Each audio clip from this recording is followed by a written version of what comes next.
Trump নেতানিয়াহুর বন্ধুত্বে কি ফাটল ধরেছে এবার? মার্কিন প্রতিরক্ষা গোয়েন্দা সংস্থার রিপোর্টে প্রকাশ পেল চাঞ্চল্যকর তথ্য। ইসরায়েল কি এখন যুক্তরাষ্ট্রের জন্য ঝুঁকি? আসসালামু আলাইকুম দর্শক, চোখ রাখুন বার্তা নির্যাসের সাথে থাকুন সাবস্ক্রাইব করে। মার্কিন কর্মকর্তাদের উপর ইসরায়েলের গোয়েন্দা নজরদারি।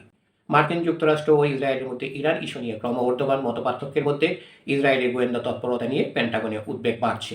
যুক্তরাষ্ট্রের শীর্ষ কর্মকর্তারা আশঙ্কা করছেন যে তারা নিজেরাই ইসরায়েলের নজরদারির লক্ষ্যবস্তু হতে পারে। শনিবার এনবিসি নিউজের এক প্রতিবেদনে বলা হয়েছে, মার্কিন প্রতিরক্ষা গোয়েন্দা সংস্থা সম্প্রতি ইসরায়েলের কাউন্টার ইন্টেলিজেন্সি হুমকির স্তরকে সর্বোচ্চ পর্যায়ে অর্থাৎ ঝুঁকিপূর্ণ স্তরে উন্নীত করেছে। বর্তমান ও একজন সাবেক মার্কিন গোয়েন্দা কর্মকর্তা এই তথ্য নিশ্চিত করেছেন। প্রতিবেদনে উল্লেখ করা হয়, ইসরায়েল সফরে যাওয়ার সময় মার্কিন কর্মকর্তারা এখন বাড়তি সতর্কতা অবলম্বন করছেন। এর মধ্যে রয়েছে বার্নার ফোন বা একবার ব্যবহারযোগ্য ফোন, সাময়িক কম্পিউটার এবং কঠোর যোগাযোগ নিয়মকানুন।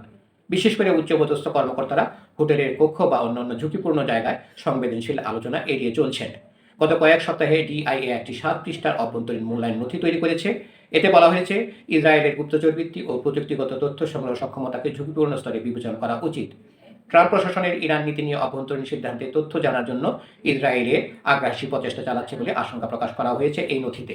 Centre for strategic and international স্টাডির প্রতিরক্ষা বিভাগের ভাইস প্রেসিডেন্ট এমিলি হার্ডিং বলেন, ইসরায়েলের গোয়েন্দা সংস্থাগুলো আমরা অত্যন্ত আগ্রাসী বলে মনে করি। আমরা কি করছি সে সম্পর্কে তাদের গভীর আগ্রহ রয়েছে।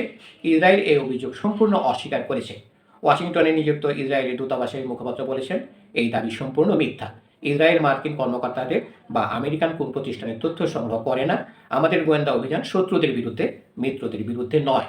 হোয়াইট হাউসের এক কর্মকর্তাও প্রতিবেদনটিকে মিথ্যা বলে উড়িয়ে দিয়েছেন। এই উদ্বেগ প্রকাশ পেয়েছে এমন এক সময় যখন ইরান ইস্যুতে ট্রাম্প ও নেতানিয়াহুর মধ্যে স্পষ্ট ফাটল দেখা দিয়েছে। ট্রাম্প ইরানের সঙ্গে একটি বড় ধরনের চুক্তির চেষ্টা করছেন। অন্যদিকে নেতানিয়াহু তেহরানের উপর আরও সামরিক চাপ প্রয়োগের পক্ষে জোর দিচ্ছেন। সম্প্রতি এক উত্তপ্ত ফোন আলাপে ট্রাম্প নেতানিয়াহুকে পাগল বলে উল্লেখ করেছেন বলে জানা গেছে।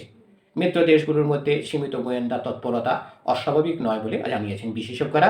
তবে বর্তমান ও সাবেক মার্কিন কর্মকর্তারা মনে করছেন ইসরায়েলের ক্ষেত্রে এটি সাধারণ সীমা ছাড়িয়ে গেছে। ধন্যবাদ সবাইকে এতক্ষণ ধরে আমাদের সাথে থাকার জন্য। আরও সংবাদ পেতে আমাদের বার্তা নিউজ চ্যানেলটি সাবস্ক্রাইব করে সাথেই থাকুন।